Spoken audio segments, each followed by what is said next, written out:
Make it look so fucking easy. More of a flick of the wrists. Oh! Oh, you mutt. It was so close. Oh! Got it. I was trying to do like a really elaborate, exciting intro to today's mini lesson. It took much longer than I had hoped. Happy Monday! So today, before I go to work, we're going to do a little mini lesson on goal setting, a little tutorial on some things that I see people doing not right. My entire life teachings, my mentoring, everything that I stand for is based on two levels of empowerment. They're called empowerment of the soul and empowerment of the senses. Empower the soul, empower the senses. When you've got an empowered soul and empowered senses, that's it. What else can you do in life? What level of achievement as a human being on planet Earth can you possibly achieve better than that, more great than that? Empowering the soul, empowering the senses at the same time. Many people just have one of them. They have one or the other or none of them.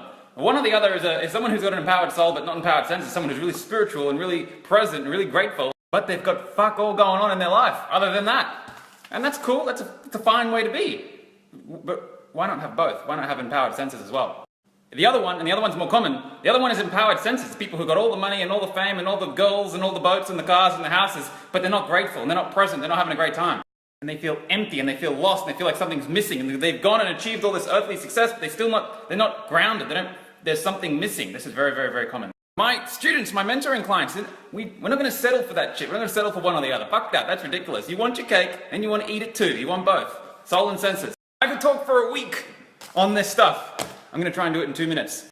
At the level of our soul, there's no frequency. It's singularity. It's a single point. There's no time, there's no space, there's no charge, there's no mass. It's unconditional and eternal. When our souls decide to descend upon the earth and inhabit a human body, we enter the physical plane into a world of dualities. There's oscillation and frequency that we pick up with the senses. Everything that we can pick up with the senses is an oscillation. It's a vibration. There's a frequency to it. Sound is a vibration. Vision, light is a vibration. Even matter that we can touch and bang on is a vibration. Just a denser vibration. It's a lower frequency. At the level of our senses, we're dealing with lower frequencies. As we move up and get more soul guided, we are vibrating on a higher frequency. Eventually we get to Planck's length where there's no vibration.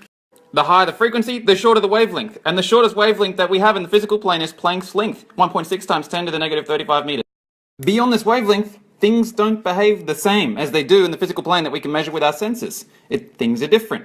Some physicists call this the quantum foam. There's frequency. We have an unconditioned universe that's timeless, spaceless, massless, and chargeless. It just is. This is our state of being. We be. A lot of spiritual teachers will tell you that the goal as a human being is to just be and to be present. Fuck that. I want both. I want to be present. I want to be grateful. I want to have an empowered soul. But I want a fucking Lamborghini and a penthouse as well. And why wouldn't you have both? Why can't you have both? You can do anything that you set your mind to. You can have whatever the hell you want. It's belief systems that limit people into thinking that they shouldn't have that. But as a human being, if we are to decide that we are going to go and empower our senses and empower our earthly success, we've got to get down off the fucking hill meditating under the banyan tree. And we've got to do some shit. Because in the physical plane, there's conditions. We live in a world here that's conditioned. There's charge, there's mass, there's time, and there's space. At the unconditioned singularity point of our soul, we are a being. When we go down to the physical plane and have senses, we have doing and having, and there's an oscillation. If you can imagine this like a grandfather clock, there's a big pendulum that swings like on a big dick here. It swings between doing, having. Doing, having. See that? The conditional oscillation to the physical plane. It doesn't move here. This is the fulcrum. This is our being that doesn't move at the soul. It's unconditioned, timeless, spaceless, massless. On Earth, it fucking does it. Another way of saying doing is giving. This is the part that we do and we give and we're altruistic. Another way of saying having is receiving. This is the part where we get and receive. Doing and having, giving and receiving are balanced through the universe. They're balanced through time and space. They will always be equal. This is where people fuck up. Goal setting. People write this filthy big elaborate list of all the things that they want to get, all the things that they want to have, all the things that they want to receive. Oftentimes I'll ask the people, what are you going to do to get it? What are you going to give to get it? You can't just go and fuck with the universal law and push that pendulum to one side. Fucking say, stay there, don't you fucking oscillate, don't you move. Trying to do that is kind of like telling the earth to stop rotating around the sun. Won't happen. You either play the game and learn the laws of the universe and play the game in accordance to it, or you live in fantasies and you have a shitty, disempowered fuckery of a life. So every day here, I get the people with the big old goals list, and they want the Lamborghini in the 3 months' time, and they want the private jet in 2 years' time, and these crazy goals. I say, what are you going to do to get it? And they got this fantasy about how they think they're going to get it. They fantasy, they think they're just going to sign up to some online program, including mine, and think that it's going to spit money at them. They have these romantic, elaborate ideas about generating passive income stream in like 2 weeks. They've got no savings, no capital, no experience, and they think they're going to get into passive income stream straight away. If you have a big ass list here of having and receiving, the things that you want to get in life, a big list, and this list of doing and giving is very little, what you have is a fantasy. You're never going to get the big list. You live in fantasy land. You're living in la la land. It's always equal and balanced. Rule 1 of empowering your senses and empowering your earthly success. The universe is balanced. You don't get without giving. You got to give. You got to do something. So if you have a big list of goals, a material list of things that you want to get in your life, that's really cool. Go and fill in your list of doing and giving, the things that you're going to do to get that shit. What service are you going to provide? What product are you going to create? What invention are you going to come up with? How are you going to serve people, and how many people are you going to serve? If you're a funny motherfucker with a bloody good personality and you want to do a YouTube vlog, go and get your 5 million subscribers. You're serving millions of people a day with that. Service doesn't necessarily mean washing people's dishes and giving them food at a restaurant. Service is just getting into people's lives and giving them something that you're good at and helping them. Loving them enough to figure out what they want and giving them something. And then loving yourself enough to charge for it and charge a fair price. Fair for them, fair for you, then you'll grow wealth. And throughout your existence here on the physical plane, you'll oscillate. There'll be times when you're giving. In Snapchat, I'm giving free value away, I don't charge for this. And then when you give a heap, it'll oscillate back to getting, and then you'll get a heap, but then you go and give and get and give and get, and it will oscillate for the rest of time. Just keep doing more of both. Before everyone sends through 100,000 messages saying, what about zero-sum business models like foreign exchange trading? That doesn't serve anyone. It does. When you make a little amount of money in a zero-sum business like foreign exchange trading, which is what we teach in Infinite Prosperity, little amount of profit, little amount of turnover, little amount of service. If you go and make $1 million in a zero-sum business like FX trading, stock trading, penny stock trading, blah, blah, blah, blah, to make $1 million, you'll probably have to make $2 million and lose $1 million. When you've made $2 million in the market and then you've gone and lost $1 million and netted $1 million, you've turned over a dickload of volume in the market. You're a liquidity provider. And because most retail traders are trading pissant small accounts, you've served tens and tens of thousands of people as liquidity providers to get the other end of their trade, where you've taken their money. And don't think by beating someone in a zero-sum game like poker or trading that you're not serving them. You're serving them. The people who take the losses, they either learn from that and grow and become professionals, or they won't be able to handle the emotional oscillations and they'll go and quit, which is serving them because then they can go on and do something that's more inspiring to them, something that they're more inclined to do. Not everyone's here to be a trader. But by being a dominant force in the industry, by being a dominant force and a liquidity provider to all the people who are trying and seeing if they're cut out for this thing, you're serving them. And the bigger you're playing, the more people you're serving, the more money you make. The more you give, the more you receive. The more you receive, the more you give. So Monday morning, go do this. If you have a big list of goals, go and do the other side of the pendulum swing. If you've got a big list of having, go and write down a big list of doing and giving. Then give yourself permission to go and play on a big level. Go and give that service to as many people that will listen to you. Give more, do more, have more, be more. Let me know if you enjoyed the lesson. Thanks, Snap. Love you. I gotta go to work now. Catch you maybe this afternoon for a update.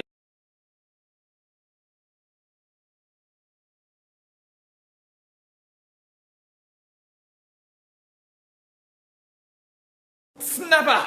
Happy Monday afternoon! Thank you very much for all the nice messages and the comments and the feedback and the bloody things that you sent through after this morning's lesson. Let's do part 2. Before I go and export this mini lesson here and upload it to my second YouTube channel, youtube.com/LewisMochaSnaps, I want to use this diagram to elaborate a bit more. Quick recap.